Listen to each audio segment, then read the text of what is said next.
Shabbat Shalom. Once God tested Abraham by asking him to take his only son Isaac to the top of a mountain in the land of Moriah and offer him as a burnt offering.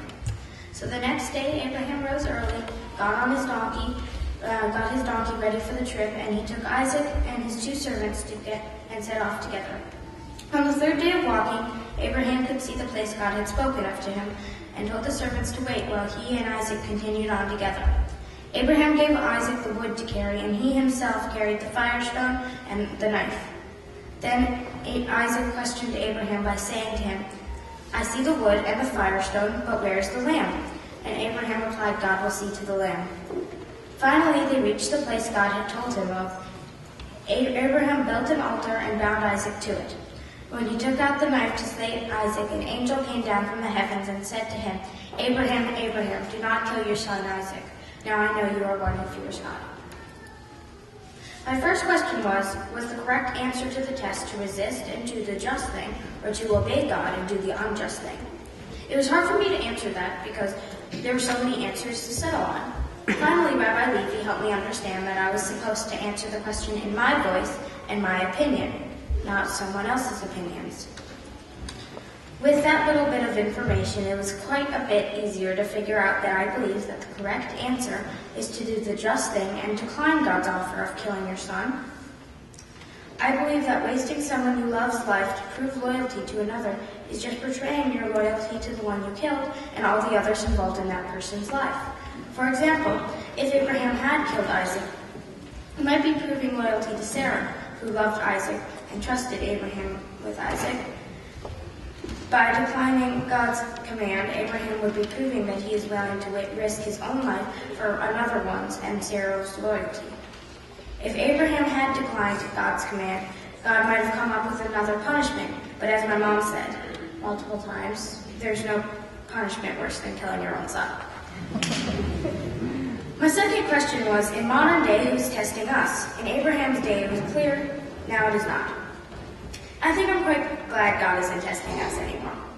I much prefer testing myself with personal goals and such to having the opportunity to chop my son's head off. Anyway, that question was a little bit easier for me to answer because I could connect with modern day, the era I'm living in. I came up with a problem that unfortunately happens often, and I hope people would be able to easily connect with. My answer to that question was, I think people testing us vary. For example, if you are at recess and you see someone getting bullied, you have two options. The options are to go and help that person or to ignore the situation. If you help the person, maybe there is a teacher standing by who will now notice and rely on you trustfully, or maybe another student is watching who will now know you are a person to look up to and a good person to become friends with. Most of all, the person who is getting bullied now knows that they can trust you. Every day people are testing us and we don't even know it. But with each test, another person looks down on you a little more or up to you a little more. Sometimes we test ourselves by doing some things as simple as learning. For example, when I have a test at school, I can study and do well on the test, or I can use my time to do other things, leading me to do poorly on the test. In this example, I'm not referring to the test at school, but the amount of studying I do at home as my test. Testing yourself to me is doing things that you don't necessarily want to do, but will end up being for the better, like studying for a test. Testing yourself is stepping out of your comfort zone and doing things that are better for yourself and your community. What you do and feel inside can help improve the world today. I would like to thank Cantor Henry Rose for somehow teaching me my whole Torah portion and half Torah portion. 69 dozen batches of various cupcakes, baklava, and a giant wedding cake for me. I would like to thank my dad for spending many hours on helping me produce my bat mitzvah CD and encouraging me the whole time. I would like to thank Max, my brother, for being encouraging and not being jealous to the fact that I get a party and lots of attention. I would like to thank Sula, who is not in this room right now, but for being the lovely fairy dictator that she is, and for sitting quite patiently throughout the whole service. I would like to thank my cousins, aunts, uncles, and friends who live here and live elsewhere that have come to my bat mitzvah. And lastly, I would like to thank my grandparents, who unfortunately cannot all be here. My grandmother, Florence, is still in New York. I hope my grandma, who is in the hospital, a speedy recovery, Thank you, everyone, and Shabbat Shalom.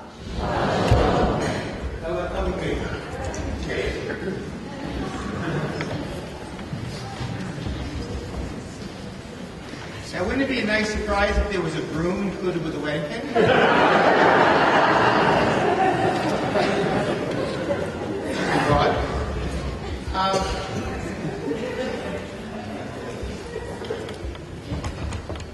You talked about goals, and you talked about achieving those goals, and you talked about personal tests and godly tests.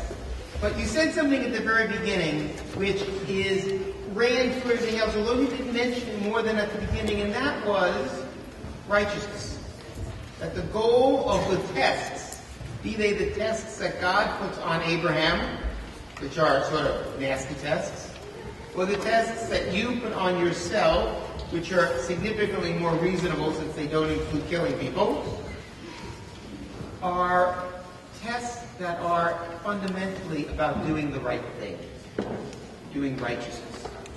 And that is a hallmark. So at some point there aren't always tests, certainly not official tests. There are unofficial tests. But the thing that runs through them all, that runs through your life, is your understanding.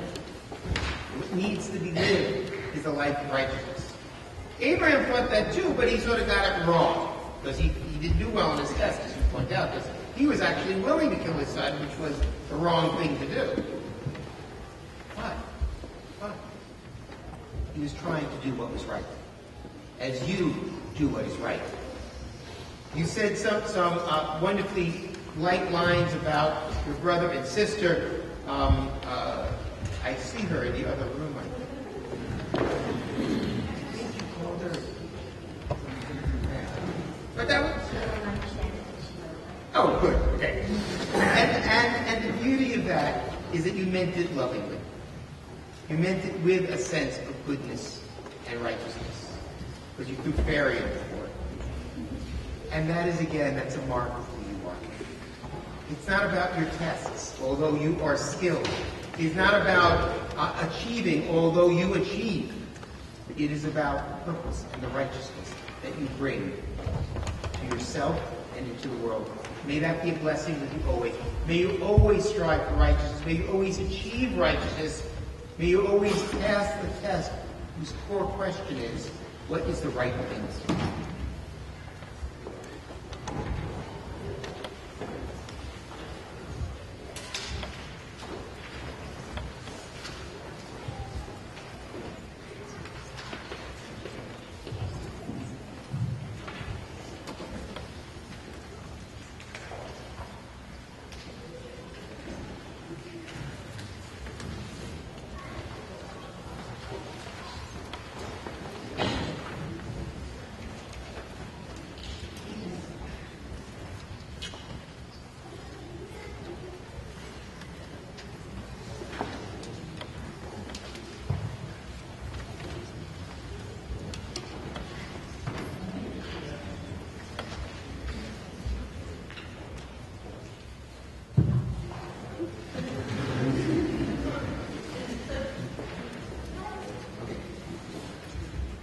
May Elohim, Sarah, Rivka, Rachel, Leah, may God bless you as God bless our matriarchs, Sarah, Rebecca, Rachel, Leah.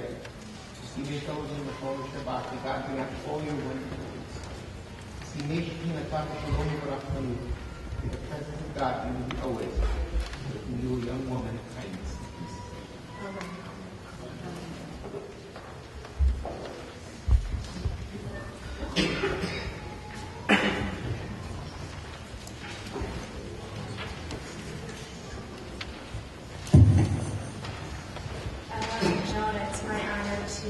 Enjoy and share the special day with you and your family. Mazel tov to both of you.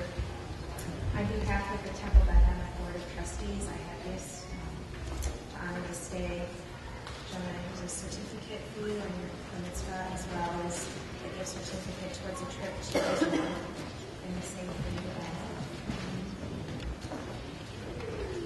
I also would like to share gifts from the Temple Dynamic Sisterhood, Kiddush cups, as well as the Temple Dynamic Brotherhood. And this was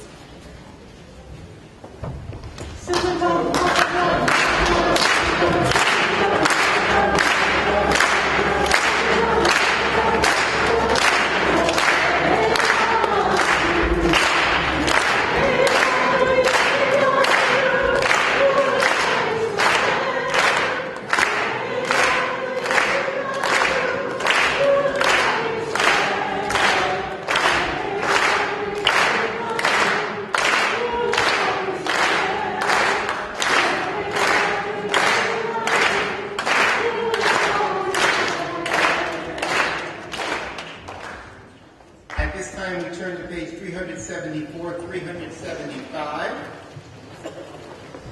And I call up Matt Schmidt, Benjamin, Gabrielle, and Jacqueline Weiber to come on up and open the ark for the closing of the Torah service. Please rise.